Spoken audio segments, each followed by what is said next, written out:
اعوذ باللہ السمیع العلیم من الشیطان الرجیم بسم اللہ الرحمن الرحیم ومن يقتل مؤمنا متعمدا فجزاؤه جہنم خالدا فيها وغضب اللہ علیہ ولعنہ وأعد له عذابا عظیما صدق اللہ العظیم صلی اللہ علی حبیبہ سیدنا محمد وآلہ واصحابہ وسلم۔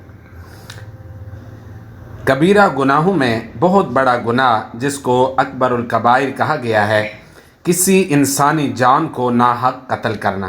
ایسا شخص ہمیشہ جہنم میں رہے گا۔ وہ الفاظ اتنے سخت ہیں۔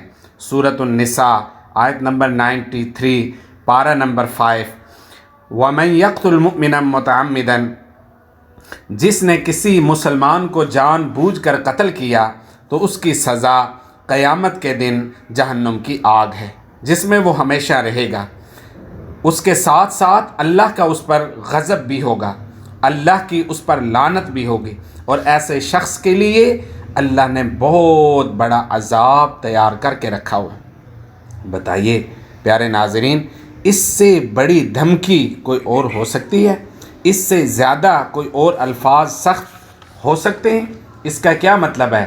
علماء نے لکھا ہے، جو شخص کسی مسلمان کو قتل کرے گا مرنے سے پہلے کافر ہو کے مرے گا، اس لیے ہمیشہ جہنم میں کافر نہیں رہنا ہے۔ اور اللہ قاتل کے بارے میں فرماتا ہے کلمہ لے کر نہیں جا سکتا، یہ مرے گا تو کفر کی حالت میں مرے گا، چاہے ساری زندگی نمازیں پڑھتا رہے، روزے رکھتا رہے، نیک اعمال کرتا رہے۔ اللہ اکبر۔ آج بات بات پر لوگ ایک دوسرے کو جان سے مار دیتے ہیں۔ ان کو یہ اندازہ نہیں ہے جس کو قتل کیا ہے اس کا اتنا نقصان نہیں ہے۔ اصل میں قتل کرنے والا اپنا نقصان زیادہ کر رہا ہے۔ اگر وہ دیکھ لے قیامت کے عذاب کو، وہ کہے گا میں نے تو اس کا کچھ نہیں بگاڑا ہے، وہ تو مر گیا ہے، ہر ایک نے مرنا ہے، لیکن میں نے اپنا بہت کچھ بگاڑ دیا ہے۔ متفق علیہ حدیث، صحیح بخاری اور صحیح مسلم۔ اللہ کے رسول صلی اللہ علیہ وآلہ وسلم نے فرمایا قیامت والے دن سب سے پہلے قتل کے مقدمے کا فیصلہ ہوگا۔ آپ حیران ہوں گے یہ بات سن کے کہ ہم نے تو آج تک یہ سنا کہ سب سے پہلے نماز کے بارے میں سوال ہوگا۔ ہاں وہ بات بھی ٹھیک ہے۔ سنن ابی داؤد میں ایک روایت آتی ہے سب سے پہلے نماز کے بارے میں سوال ہوگا، لیکن وہ حقوق اللہ کے بارے میں ہے، یہ حقوق العباد کے بارے میں ہے۔ حقوق العباد میں سب سے پہلے قتل کے مقدمے کی پیروی ہوگی۔ ظاہر ہے کسی بھی شخص کا سب سے بڑا حق سلب کرنا، آپ اس کو زندگی کی نعمت سے محروم کر دیں، اس سے بڑا کیا جرم ہو سکتا ہے؟ باقی سارے جرم چھوٹے ہیں۔ مسلمان کو اسلام کے نام پر قتل کر دینا، سیاست کی بنیاد پر قتل کر دینا، انسانیت کی بنیاد پر قتل کرنا، برادری ازم اور لسانیت اور ذات کی بنیاد پر قتل کرنا، یہ کہاں کا انصاف ہے؟ صحیح بخاری، حضور علیہ الصلاۃ والسلام نے فرمایا جس نے کسی ذمی کو قتل کیا ذمی کافر ہوتا ہے۔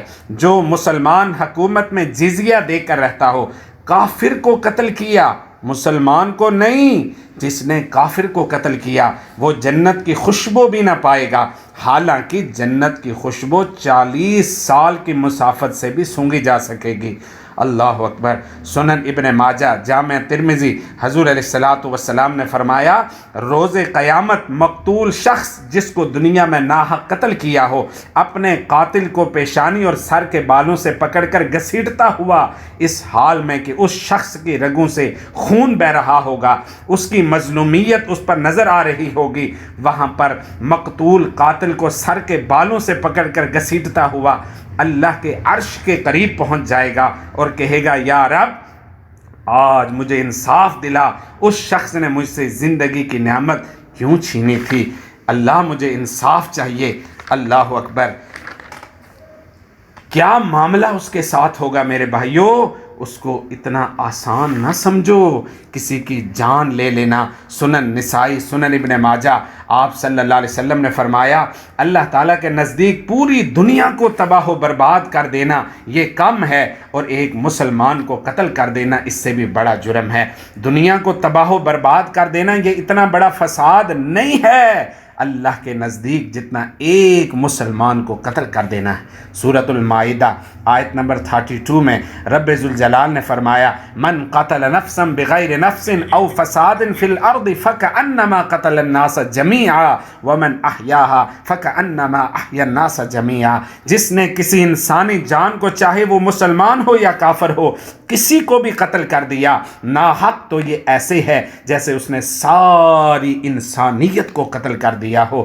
جس نے کسی ایک کی جان بچائی گویا اس نے پوری انسانیت کی جان بچائی۔ سبحان اللہ۔ صحیح بخاری اور صحیح مسلم کے اندر حجۃ الوداع کے دن کی بات ہے، اللہ اکبر، 10 ذی الحجہ کو آپ صلی اللہ علیہ وسلم نے ایک خطبہ دیا، اس کا کچھ حصہ میں یہاں پر ذکر کرنا چاہتا ہوں۔ یوم النحر 10 ذی الحجہ اللہ کے رسول صلی اللہ علیہ وسلم نے فرمایا بے شک تمہاری جان، تمہارے مال، تمہاری عزتیں ایک مسلمان کی یہ تینوں چیزیں دوسرے مسلمان کے لیے حرام ہیں، ان کی حرمت اسی طریقے سے ہے اللہ کے حضور جس طرح آج اس مہینے ذو الحجہ کی حرمت اور عزت ہے اللہ کے حضور، اس شہر مکہ کی عزت اور اس آج کے دن کی عزت اللہ کے حضور، یوم النحر کی عزت۔ ذو الحجہ کا مہینہ حرمت والا مہینہ ہے، مکے کا شہر بڑا متبرک شہر ہے، اسی طریقے سے یوم النحر بڑا برکت والا دن ہے۔ اللہ کے محبوب صلی اللہ علیہ وسلم نے فرمایا اس طرح جس طرح ان چیزوں کی عزت کر رہے ہو اللہ کے نزدیک اسی طرح عزت ہے ایک مسلمان کی جان کی، ایک مسلمان کے مال کی، ایک مسلمان کے آبرو کی۔